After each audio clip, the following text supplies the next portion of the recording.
Не успел я протереть глаза ото сна, а паблики уже растиражировали очередное бредовое исследование о том, что якобы 93% женщин считают мужчин, которые выбирают отпуск и даты, и оплачивают, соответственно, более сексуальными, чем даже спортивные тела. Это манипуляция уровня там «слушайся маму, папу, и ты вырастешь счастливым». Уже, по-моему, прошли через эти бредовые попытки манипулировать мужчинами. Скорее всего, эта новость идет из каких-нибудь там авиасейлзов или еще что-то типа того. Потому что, не может же быть так настолько все у женщин плохо, что они уже не знают, от чего возбуждаться. Так далеки они от своего тела, от своих гормонов, что привносят такие бредовые какие-то примеры.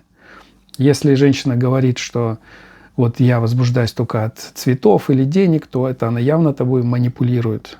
Но вот чтобы 93% это прям так поголовно было распространено, вот это немножко, конечно, заставляет задуматься.